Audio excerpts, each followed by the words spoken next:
Help me. Help me.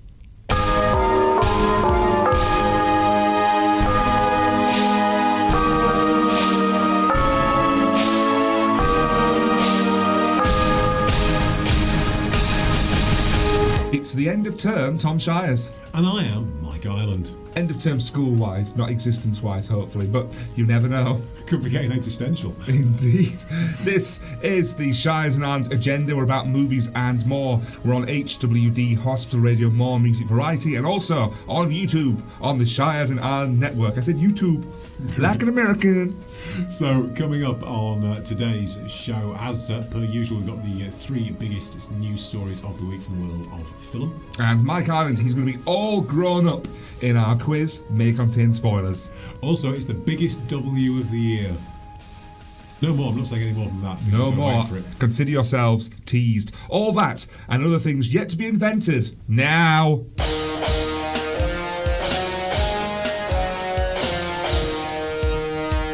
Mike Ireland has officially lost his mind. More music variety, HWD Hospital Radio. Also, more movies and more. Movies and more? More movies than more. More movies than more movies. That's a whole lot of movies. A choice is still around. They are not as good as Rit's video. It's Shires and Ireland Agenda, episode 12. Don't say that very often, just thought I would. And of course, in the new year, you'll be treated to the most prestigious awards ceremony of all, those being the Shagendas. You can look forward to those in January. However, there are some other award ceremonies happening probably before that. Yes, I think it's going to be in February, I want to say, that the Oscars, the 22nd of January is when the nominees are announced. The awards themselves are doled out at the Dolby Theatre. Other Kodak rivals? Sound-wise, is there anyone else who does it? Oh, is it Dolby? I was thinking, why am I thinking of... Dolby Atmos sound is the absolute pinnacle of cinema sound at the moment. So there's no one else? Well, other people do sound. I do sound, you do sound. But cinema-wise, I'm sure there are other companies available. Okay. Whether they're worth listening to is another matter.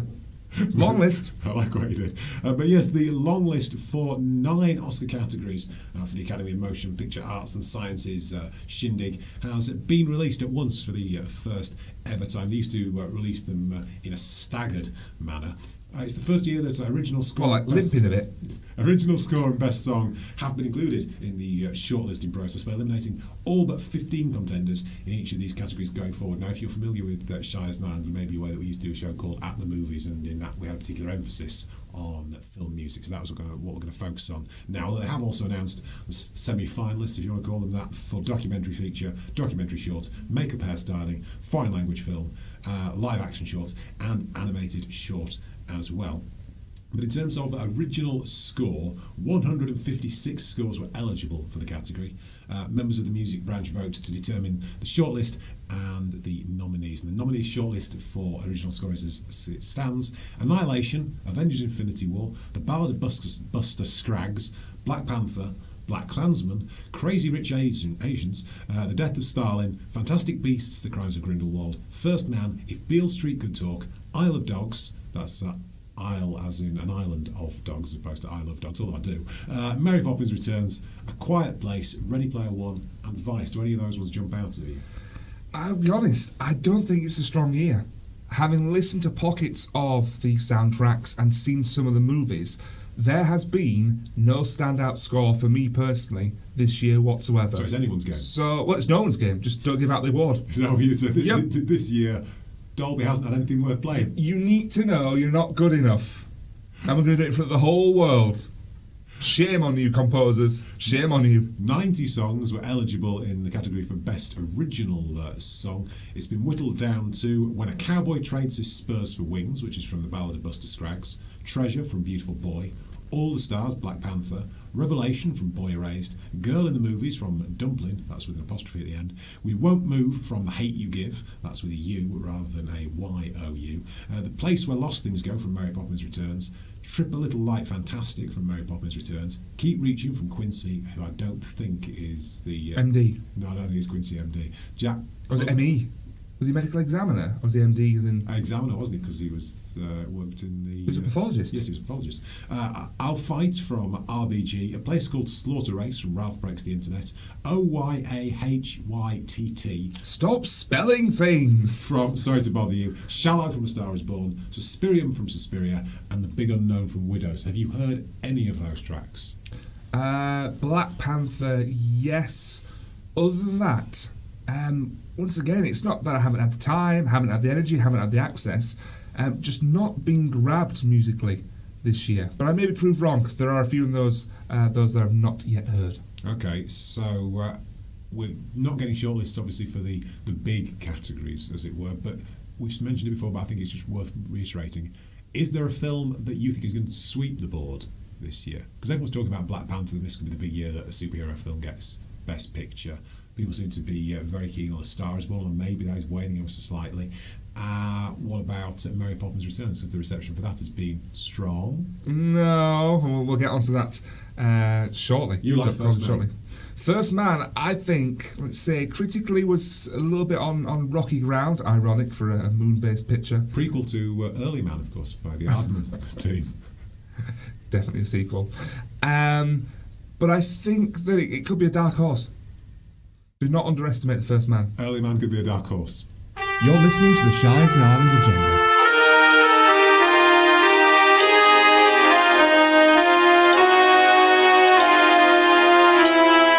This is the agenda. Big, isn't it? So carrying on almost seamlessly from that Oscar chat is all things Mary Poppins Returns. Now, you said that reception had been strong, and the intonation there suggests that actually it's been more of a mixed bag. I've seen everything from 2-star to 5-star reviews. I think it's a film that's very much trying to be its own thing. Yes, it is a sequel. It's not a reboot. But it's also very different, and it seems to be a lack of charm, perhaps. Can you, that magic from the 60s, can that be caught in a bottle? Right, I thought if anybody could, Mary Poppins could. It'd be like a clutch bag, if anything. It probably would. There's a lot of attention on Emily Blunt and the suggestions that her performance is basically just stern, and that is it. She just seemed pretty kind of fierce in the adverts. Would you have characterised Julie Andrews' Mary Poppins as stern? Because there was always a sense she has moments, doesn't she? She was proper, but the whole idea was you felt that she was being that way for a reason. It wasn't that she was putting it on. It wasn't an act, but it was there was a reason behind it. Mean Mary Poppins. Mary Poppins rants. Mary Poppins rants, anyway. Actually, I will quickly say that I think in Ben Whishaw and Emily Mortimer as Jane and Michael Banks switch reverses. Jane and Michael Banks. I do think they've cast very well in terms of getting actors who look like they could be the adult versions of the children. Indeed. And there's a little aside, he might need a new franchise. What are you saying? Rumours this week point to the fact that he may not be returning for a certain James Bond film. Oh, I thought you were talking about he was out as Paddington. Oh, no. I think he's got that, but he's not physically in it, is he? Right. Okay, so mention the songs. A lot of expectation on the songs of Mary Poppins because, of course, it was the Sherman Brothers that provided the absolutely legendary, really, soundtrack for the original version. Is there a added pressure, therefore, on the songs for the new one? And you sort of said you thought the songs were forgettable in terms of in the running for the Oscars, and that included 2 songs from Mary Poppins. Yeah, there's an awful lot of clips out there to be watched, particularly some of the animated sequences that... once again, they look too good. There's something about watching Mary Poppins and that mix of live action and animation. I'm sure at the time was mind-blowing, but it has a certain kind of kitschy charm now. Yeah. It doesn't look brilliant, but that's part of it. Whereas it looks too good, and I almost kind of wish that they'd have reverse engineered it, however, in such a way that it looked a little bit dated. Musically... of what I've heard, it's not the Sherman Brothers, and I think that's what the film has to do. If you rehash it, you're going to have that same argument that Star Wars fans had, that, The Force Awakens, it's just New Hope again, so what's the point? Yes, but the difference with this, isn't it, that Force Awakens was introducing a whole new generation of characters. Yes, it had got the other characters coming back, but they were supporting roles, whereas this is Mary Poppins Returns. Therefore, shouldn't it sound like the original to an extent, at least. Well, you say that, but then maybe musically, I like the idea that time has moved on. Has it been 30 years? Yes. Since the events of the first film. So why not? Why not have that reflected in the music and do something slightly different? I don't want to raise a question, but I am. Is one of the Sherman brothers still around? Yes. So could they have got? Would it have been weird to approach him? Because we know he still provided the music for Iron Man 2. He did a song for Iron Man 2. Oh yeah, he did. Did he provided Captain America: The First Avenger as well? Make way for tomorrow today. But they could have approached him, and they chose not to. Yeah, and I wonder if, out of respect, they didn't, or perhaps they did, and out of respect for his brother, he didn't want to do it. And also, maybe he knows that this is a tough gig. most definitely is. So it is expected to bring in. Bing, bing. That's the sound that cash register makes. The big bucks, but whether it will be quite the returns that they were hoping for Mary Poppins Returns, we'll have to wait and see. You shall not agenda. You're listening to the Shires and Ireland Agenda. I want you to prove that you've not got that written down. I do. That's what I was looking at. He's done some swiping on his screen. He's writing these lines in advance. He's a very naughty boy. Just briefly then, normally there would have been a time where Peter Jackson seemingly could do no wrong. You might say that The Lovely Bones was a slight misstep. His King Kong, I think, is actually great. I sat and watched it from start to finish in the not too distant past. But I know that it wasn't perhaps the mega hit that he would hope for. He did some other films about some mystical, magical land. They were all right. But when you get from the creator of, the Lord of the Rings and the Hobbit trilogy, and you have a huge city on wheels chasing a much smaller city on wheels, that's just money, isn't it? that's what you thought. Yeah. That's just rolling it in. You've got a big city on wheels trying to basically eat a smaller one, and apparently nobody knows what Mortal Engines is about. I've seen a minute and a half. I know the whole thing. He really, really does. Because it sounds like that it's an epic flop. The Peter Jackson helmed franchise launcher, as it was supposed to be. It had a budget supposed to be over 100 million, possibly as high as 150 million. Is that a lot nowadays? Put it in context, because I read that and thought, that's not too much. Is it? I always remember that Superman Returns was a $150 million plus film. Inflation, wow. And although that was partly, I think they got to, for financial reasons, incorporate all the failed attempts to bring Superman back into the budget for that. So apparently it only brought in £42 million globally, Mortal Engines, over its initial weekend. Is it that... When did it come out? Because I saw those trailers a handful of times going to see films that were really quite spaced. I don't go to the cinema very often, so over a period of maybe 6 or 7 months, I saw at least 2 or 3 trailers for it, and it seemingly has, well, for a large city on wheels, so good dress. Yeah, unnoticed. In the last month in the UK, and the reviews haven't been great. I think they say it's very muddled. It's got a lot of world building, appropriately enough, and that doesn't really come across very well. One of them's London, isn't it? I seem to remember the trailer. The main city, the big city that's eating the small cities, is London, which now is a predator city that goes around consuming the resources that the smaller cities need to survive in this post-apocalyptic world. As is the case with a lot of Peter Jackson films, not a big name really among the cast. The biggest is Hugo Weaving, and maybe it's the fact that it's based on a book series that actually came out in around 2000, 2001. And to be honest, we haven't really heard much of since.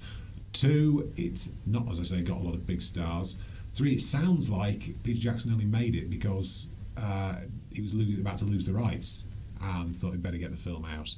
And it just doesn't seem as though it was a sort of a passion project. It was a project that was sort of made for financial gain. Unfortunately, it doesn't work out for him. I win. I always win. Is there no one on this agenda to even challenge me?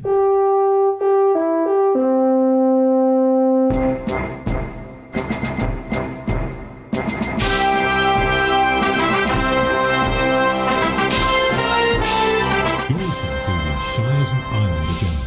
It's curry night every night at Aquaman's house. I like it. I only say that because I'm having Chinese tonight, so I've got to take away food on the brain. He really, really does. What is it about Aquaman that makes this fish talking to Lona a hard sell? I think previously, technologically, it would have been difficult to pull off. Yeah. So the idea of creating Atlantis and all these ocean kingdoms would have been a particularly daunting and impossible task. I just think the idea of, as you say, man who talks to fish. The joke was made in was it Batman versus Superman? Yeah. Bruce Wayne definitely mentioned it to Aquaman at some point. The guy that talks to fish. So the whole idea is a little bit naff, isn't it? Yes. I like the idea of he's effectively a god, so that's cool. You have that whole mythology side to it. But then, what are his powers? Well, if people are in trouble in the ocean, he will help them.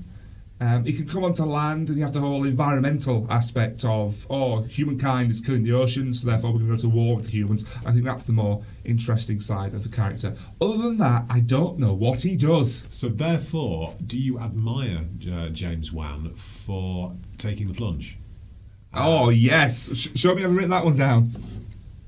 He's got all the lines tonight. All the lines. Because he was offered the alternative of the Flash, or that was the Flash, or Aquaman, and he plumped for Aquaman. All right, let me play devil's advocate for a second. With the trident. Absolutely.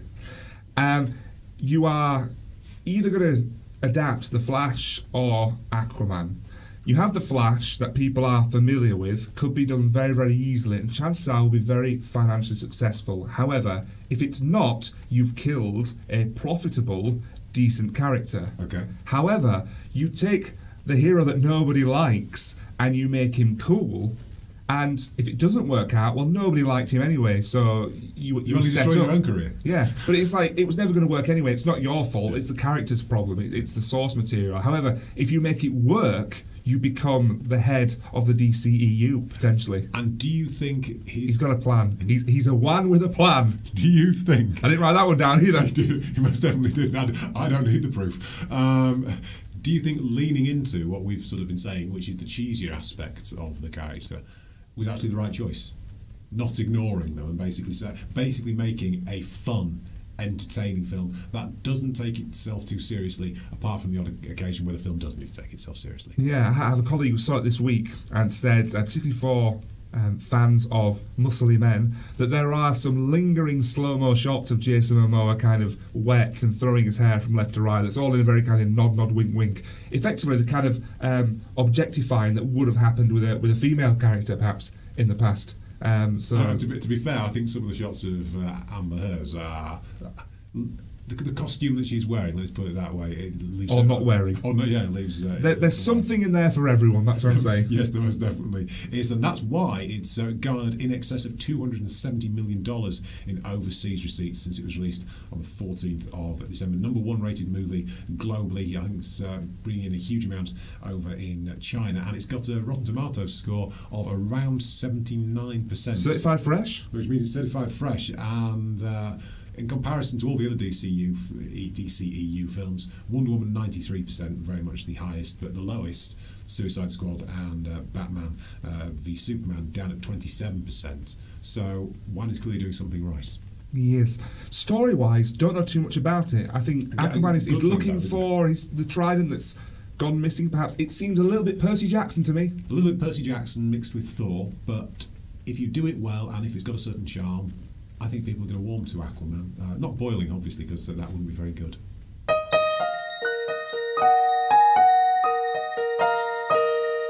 And the sad news broke this week that Penny Marshall, who was a huge star in the United States, after starring in Happy Days spin-off Laverne and Shirley, and who also moved into directing. She was working behind the camera even for many years. Highest profile gig was directing Big, which of course was one that Steven Spielberg turned down, and I think Spielberg himself said he couldn't have done a better job than Penny Marshall. I think looking at particularly female directors nowadays, yep.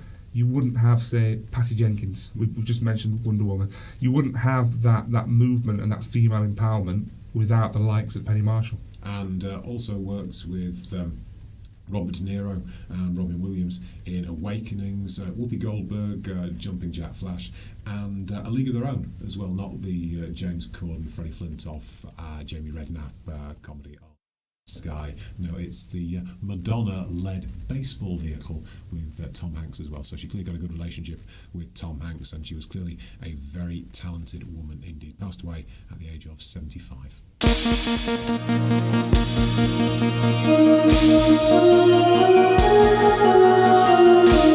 One shot, baby.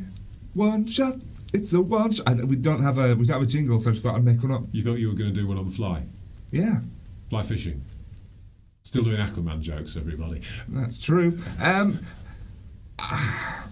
saw this article online, and I thought, Clickbait. Sorry? Clickbait. Well, no. Aquaman. Genuine. Just start again.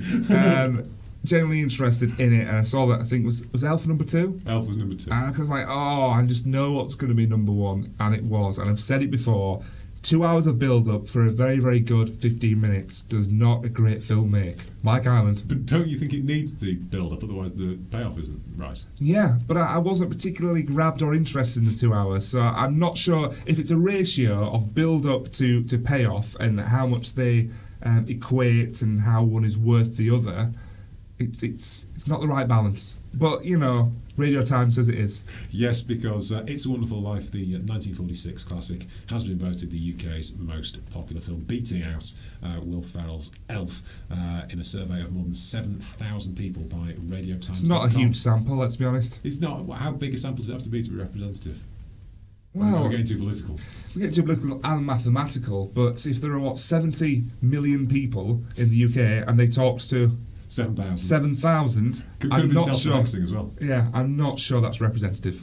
Okay, so some of the films that were listed in the top 20. I will quickly say I was unaware that Harry Potter films feature Christmas.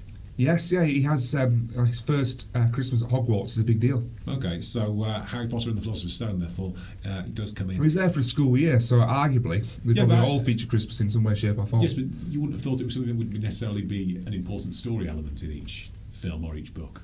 But it is for Harry because he's been living under the stairs in his Uncle and Aunt's house for forever and has been badly treated. He's never had a Christmas present before, I don't think. Oh, so therefore becomes an important... So in Philosopher's Stone, the first one, it's a huge deal because he's never been treated that well. Okay. I will also pick apart this list because at number 12, it's got The Snowman. What's wrong with that? It's not a film.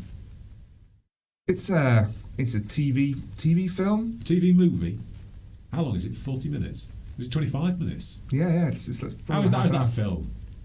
It's a short film, but that's a separate category. Surely. Steven Spielberg probably agrees. Yes, I'm sure he does. Stephen and I often see eye to eye with one another. And this is shorter than you. Yes, sometimes I'm sat down. Both got beards, though. That is true. And it's funny that this was announced. Well, not funny, because, it's leading up to Christmas. But we were going to talk about the categorisation of Christmas films during the course of the show anyway, so I thought I might as well raise it because I've come up with this idea that there's the perennial discussion about is Die Hard, for example, a Christmas It's film. on the list, isn't it? It is on the list, comes in at number 6, I think. Is it a Christmas film? And some say, no, it's just an action film that takes place at Christmas. That's why I say you've got to categorise Christmas films. And the idea is that there are different types of Christmas films, some of which are completely categorically Christmas. You've gone off. There you go. Some of which... Your face, I just got to say, because you can't see Mike Island right now, he's sat at the side of the desk, his face is illuminated, it's like looking at a hairy angel, and he's there, but every so often, the thing that doesn't have his lines on goes dim, and he disappears. He's just a voice in the darkness. I can also tell you that the whole list of categorised Christmas films isn't coming up at the moment, but I will... Movies! I will quickly say that you can have completely Christmas films where Christmas is an integral part of the story, but then you can also have complementarily Christmas films. That's easy for you to say. It is, where it isn't so much a key part of the story. And I would sort of say, to pick out the best example, I don't think A Christmas Carol, any of the traditional adaptations, or even something like The Muppets, is a categorically, completely Christmas film.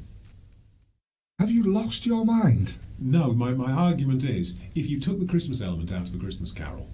Well, you if the you take the Christmas element out of a Christmas film, it's not a Christmas film. No, I'm saying it's still... Thanks, Einstein. There's no need to be sarcastic. It still works as the ghosts are the ghosts of his childhood, his past, of his present, of his prime, you could say, of his old age and his future. It could work, but it has to be set at Christmas because it's supposed to be the most generous time of year. It's the pinnacle of his... No, it's. I think the greed. I think the life lessons still work, and the film could stand on. It's definitely better because it's set at Christmas. That's why it's in the middle category. But ironically, I'm glad your file's not working. Ironically, I would say the only adaptation of A Christmas Carol that does count as a completely Christmas film is Scrooged, because it has to be at Christmas because it's an adaptation of A Christmas Carol. That's the central part of the story. You think I've gone mad, don't you? You really do. What about On Her Majesty's Secret Service? Is it categorically Christmas? Is it complementarily Christmas? Incidentally Christmas? Is that on the list? Incidentally, no.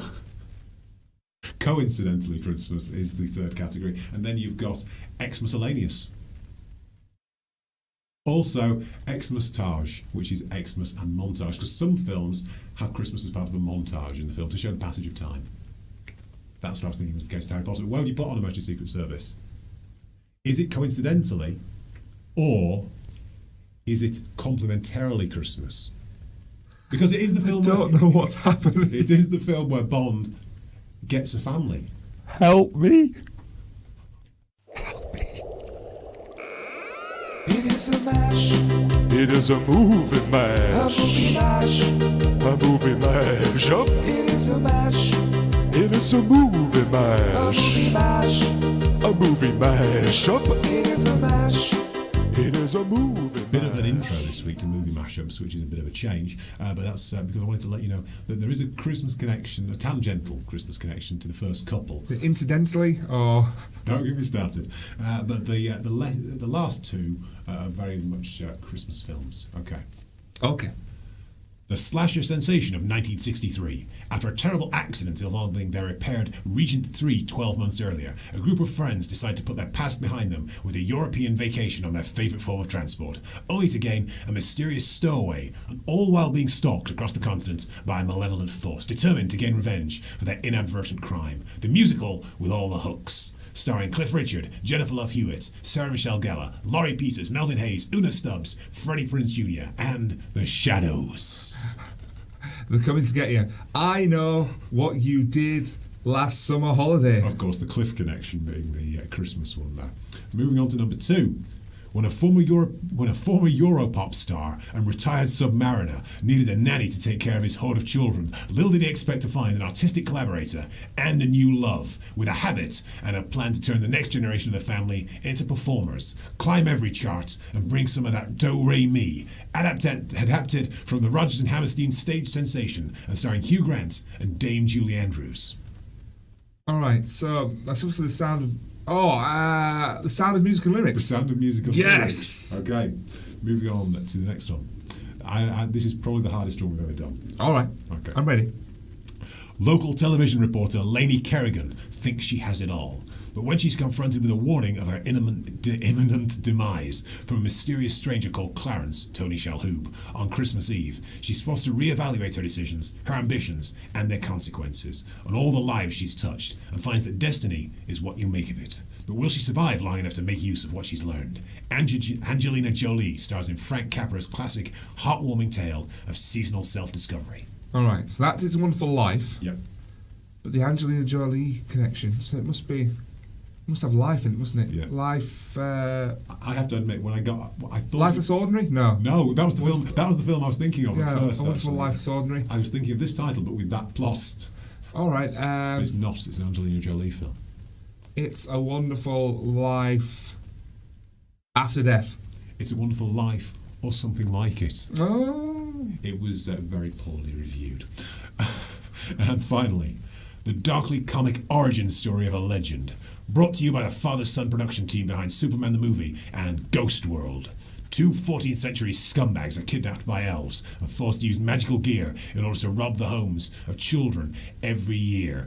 Year in, year out. But when one of them decides to go into business with an evil industrialist, it's up to old Saint Nick and a naive young boy to put things right, provided the money's good enough and he can be kept away from the booze and the broads. This ain't your granddad's Father Christmas. He doesn't care if you're naughty or nice. Bad Santa Claus the movie? Bad Santa Claus the movie. It's round, it's purple, it shows you what to view. It's Mike's Big W. So then, it is time for the biggest W of the year. Why? Well, because the TV guides print out the TV listings for the whole of the Christmas period. So we're going to be going from... It's the famous double issue. It is very much so. We're going to be going from Saturday, the 22nd of December, right through until New Which could be Year's today. Day. Which could be today. It could be today. Could be tomorrow. It could be whenever you're listening to this, provided you're listening to it on Saturday, the 22nd of December. So then, we'll start off with... I don't know why I said Saturday, it's Sunday. Brief Encounter, which is, of course, one of the all-time great British movies. It's on ITV3. ITV3 is channel number... We're going to be here for days. 7.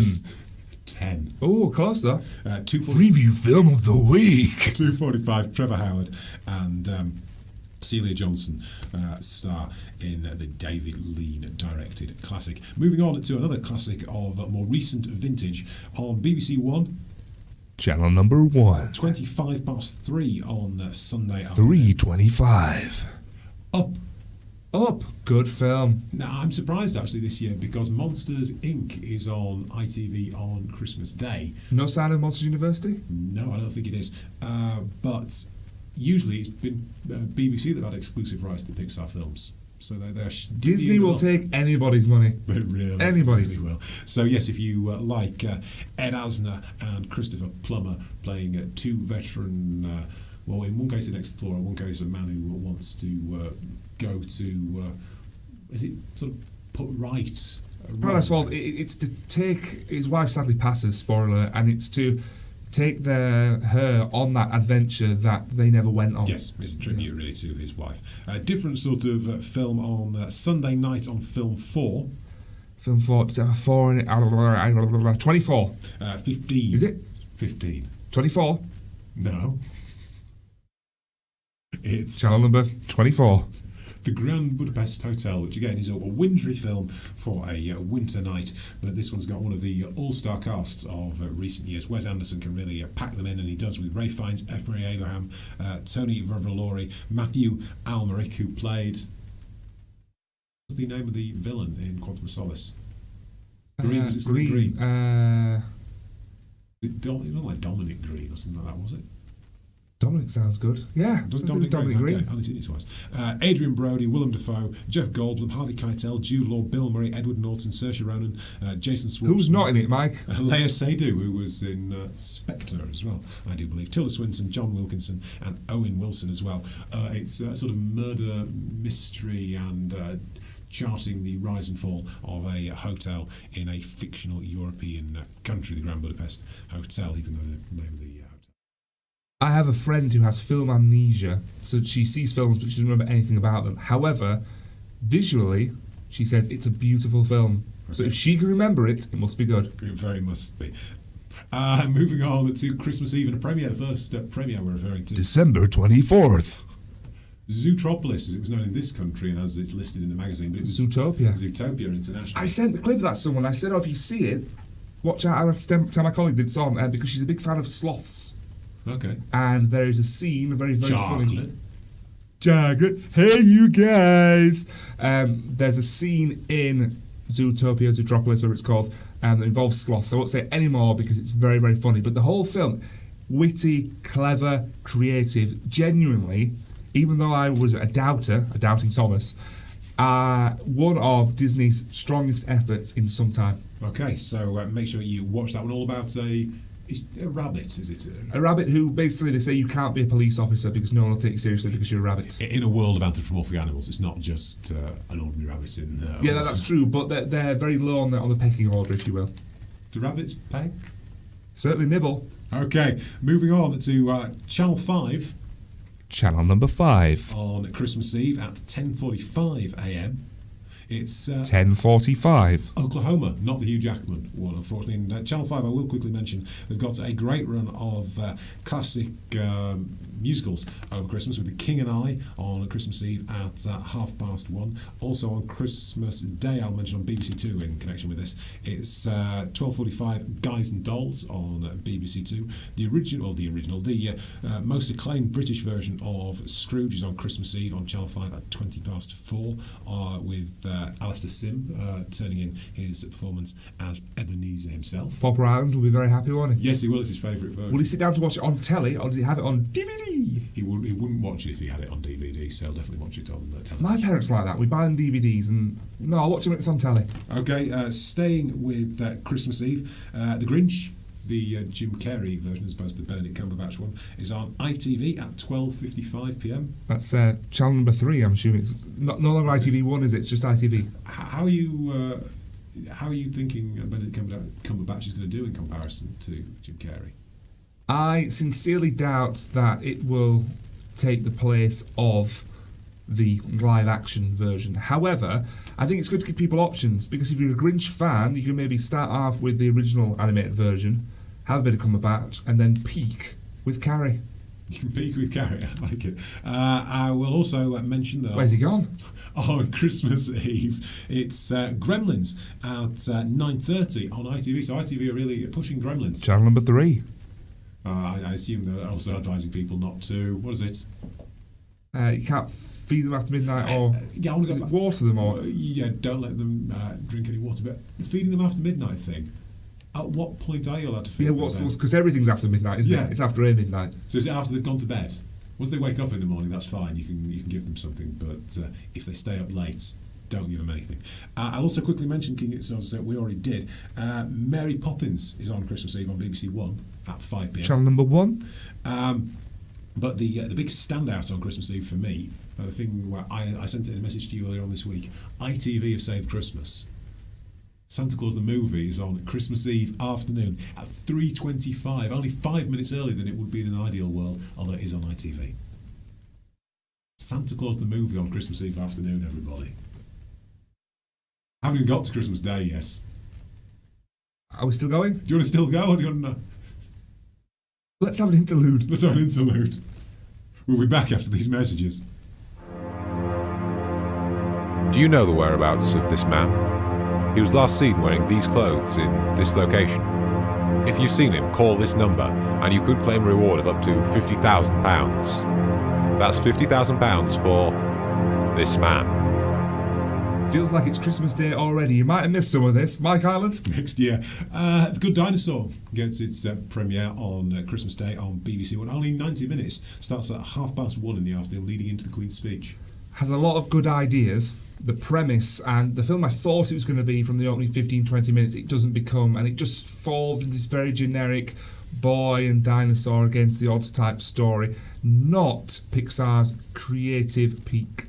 Okay, but one of Disney's high performers of recent years is coming on after the Queen's speech. So Disney is sandwiching the Queen's speach. It's a Queen sandwich. It is. The Jungle Book. So the Jon Favreau live action, although mostly CGI version, and that gets its premiere at 3:10 in the afternoon on BBC One. Reminds me that Mowgli is now available on Netflix here in the UK. So if you're a fan of streaming like Jungle Book, you can have a double bill. Would it get repetitive? I don't know. I've not seen the Mowgli, but I'm gonna try and check it out. So much need to watch this Christmas. So none of it's on telly. Mike Island. Thanks, Tom. Going back to some Christmas classics, I'm going to talk about Channel 4. Channel number 4. And on Christmas Day, they've got Arthur Christmas, which Mrs. Shires loves it. I haven't seen the entirety of the film. I saw about 2/3 of it last year when I wasn't very well. And it was, I thought, very impressive. On at 1:45 in the afternoon. Yeah. Underrated, potential neo-classic. A neo-classic. Keanu Reeves would approve. Whoa. The Muppet Christmas Carol, though, as Already watched it. You've already watched it. When did you watch it? Watched it while we put up the tree, I think, 1st of December. Move along.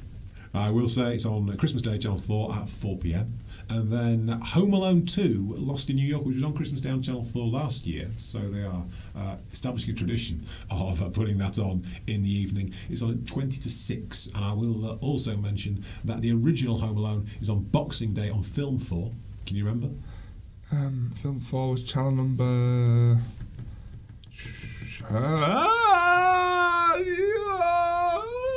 14. 14, it was 15 actually. Oh! 10 to 3 in the afternoon. I have to say, even though I really enjoy Home Alone 2, It's a bit edgy. it's a bit edgy, but I would still put Home Alone as the one on Christmas Day and Home Alone 2 on Boxing Day.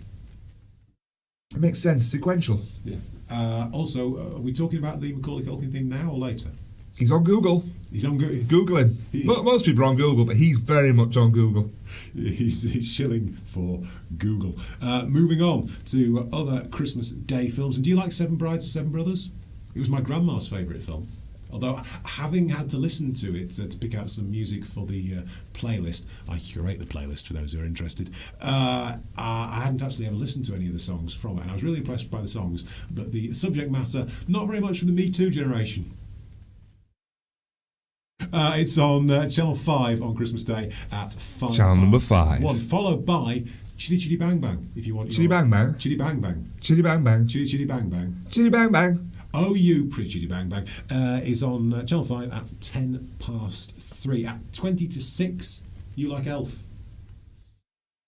Yeah, I do. Is it on? It's on ITV2.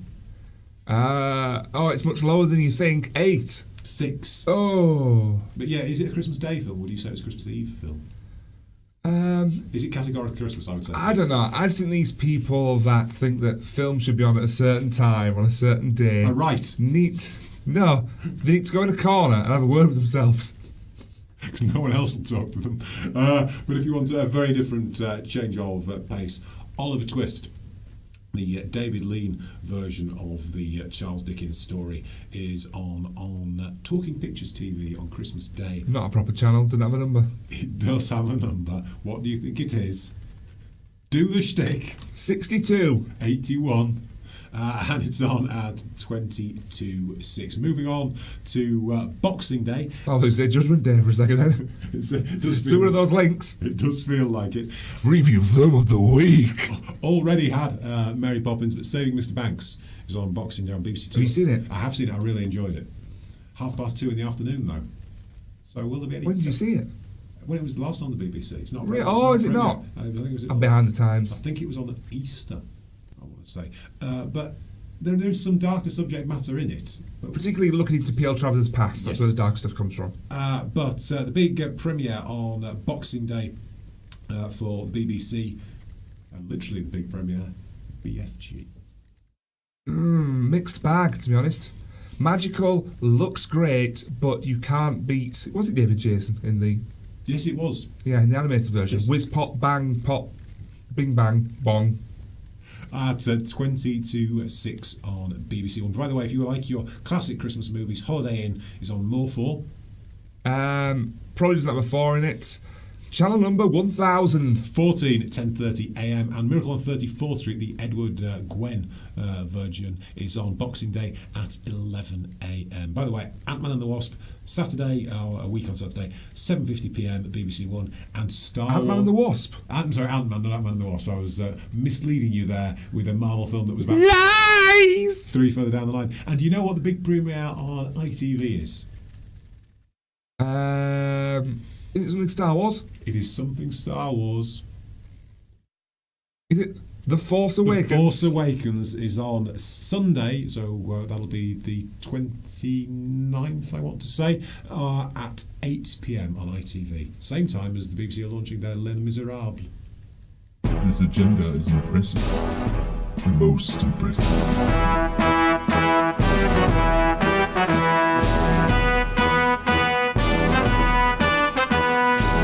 You're listening to the Shires and Island Agenda.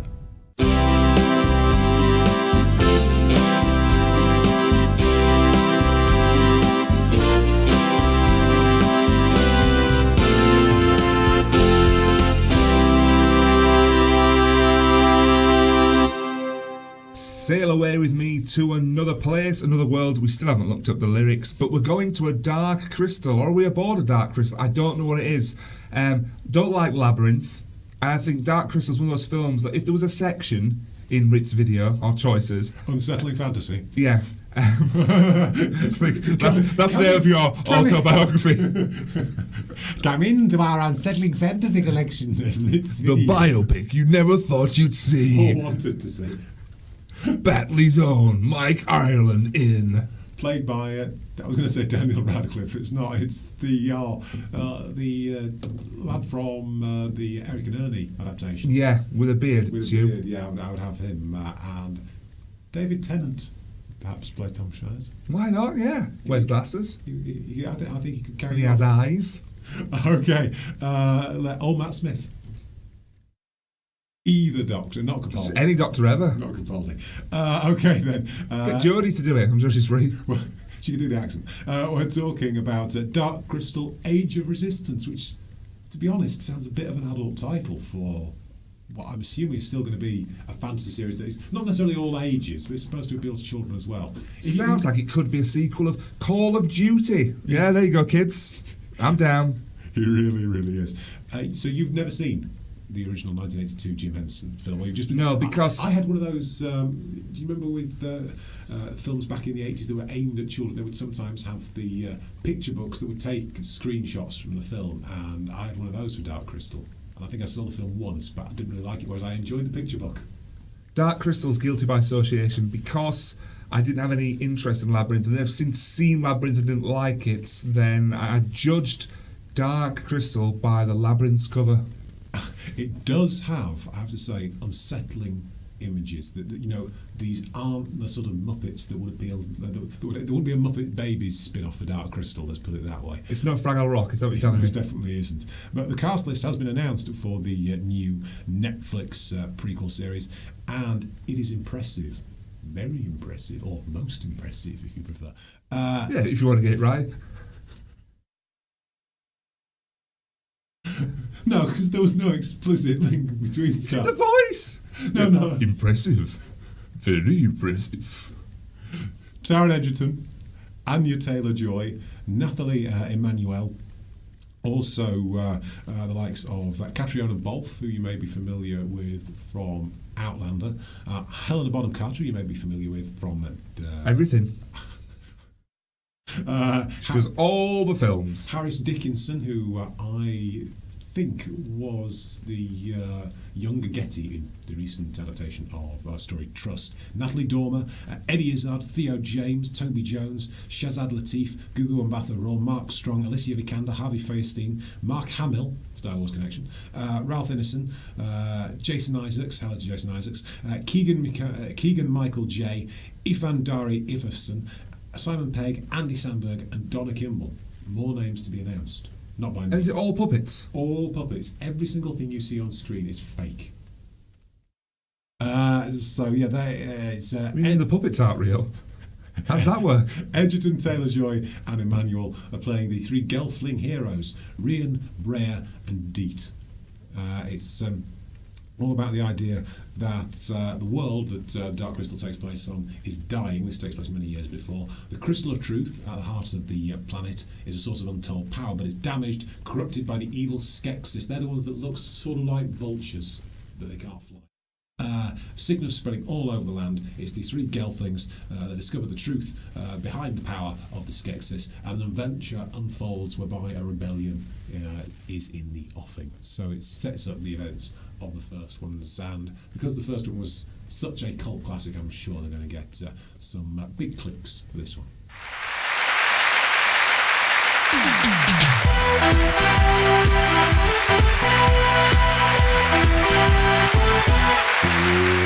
Welcome back. You've been deep in the 100-acre wood. All right, Mike, are you ready for the final round? Why, today it's Christmas Day. For tonight's grand prize, your own pot of poo honey, your category is All Grown Up.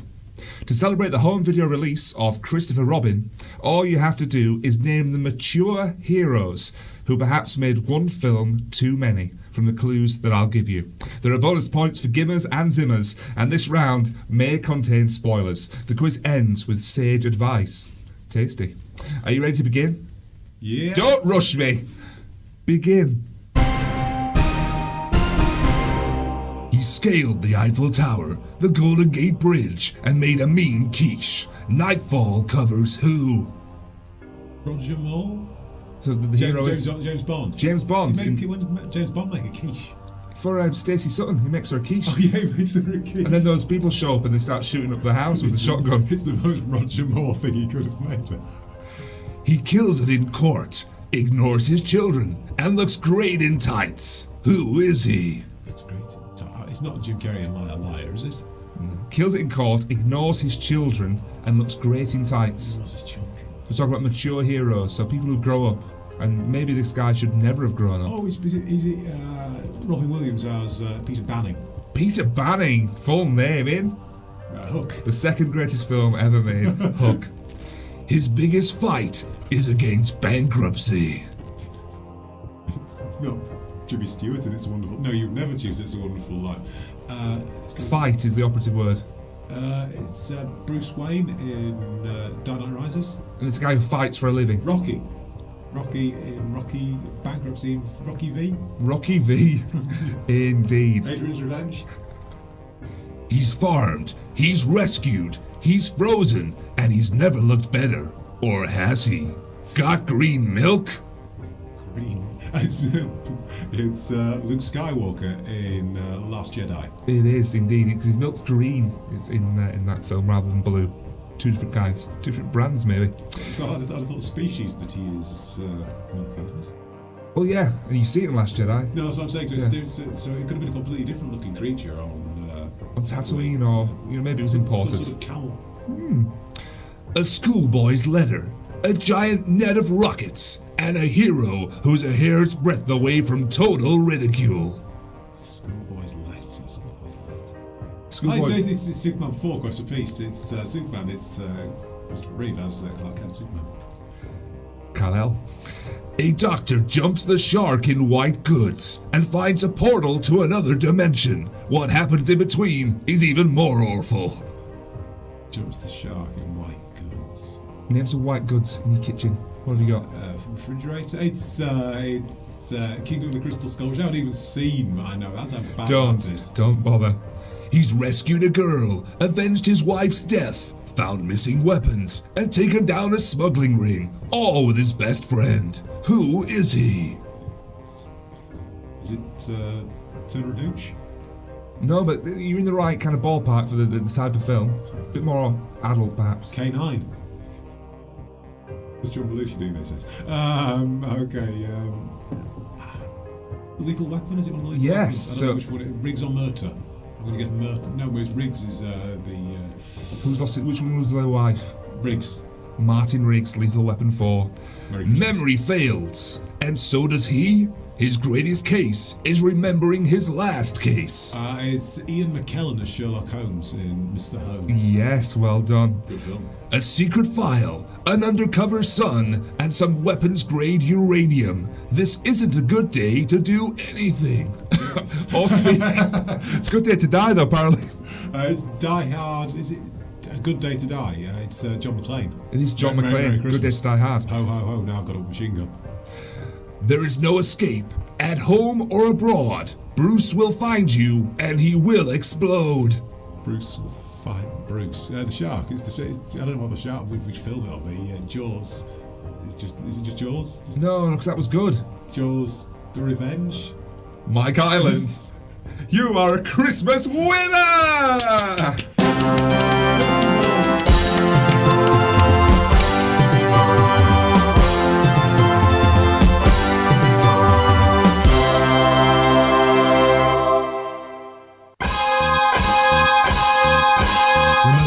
With great agenda comes great responsibility. You're listening to the Shires and Islands Agenda. So yeah, we're back to categorising Christmas films, and this is where I go through every single Christmas film and tell you which category it should be in objectively, as in I'm the one defining the object. Now, I'm going to quickly say my favourite Christmas film is probably... It's really... something does want me to say Santa Claus the movie. I think I probably agree. I don't think it's the best Christmas film. No. That's a strange thing. Because I think there are ones that I maybe even enjoy more. But nothing can take the place of Santa Claus the movie. It's ingrained. It's part of me, Mike. Because, I mean, you really love Catch Me If You Can, which I have as a complementarily Christmas film, not going back into that. But no, but you just don't think of it as a Christmas film. But Iron Man 3 would be number 2. Okay. Iron Man 3 will be number 2. Very, very sweet indeed. What about On Her Majesty's Secret Service? No. Just don't like it. Just no. Okay. Do you know how Christmas trees are grown? It's a great tune. They need kindness. Have you got a favourite Christmas TV special? Favourite Christmas TV special? Obviously, anything Morecambe and Wise. Yep. That's a little bit too easy, perhaps. And I don't watch it now, but The Office. Okay. I would recommend, if you watch the Jeremy Brett Adventures of Sherlock Holmes from the 1980s, there's the Adventure of the Blue Carbuncle, which is a Christmas set story and is very good indeed. Favourite Christmas song as opposed to Christmas carol? All right, favourite Christmas song? Probably It's Beginning to Look a Lot Like Christmas. Have you got a favourite singer of it? Because there are different versions or not. Is it a Perry Como? Perry Como's done one, yeah. Yeah, failing that, Bublé all the way. And I'm actually going to go with Perry Como as well, and Silver Bells. Nice. I really like it. Bing Crosby does a mean version as well. He does, and Jim Reeves. I've listened to them all over the past couple of days. And in terms of Christmas carol? God rest ye merry gentlemen. I love a dark, twisty Christmas. He most definitely does. I'm going to say, I'm going to cheat and have two. Once in Royal David City, and also I really like the first Noel. Best one. But First one's usually the best. Also, putting a word for the Carol of the Bells, which of course I only heard through Home Alone, but it's now ubiquitous. Indeed. So, don't forget, Shires and Ireland Christmas Comedy Special is coming on Christmas Day. It's the best present you are going to get. And we'll be back after the big day. We will. So until then... Festive good wishes, which no one ever says. Because it's not a thing. Take care. Ta-ra.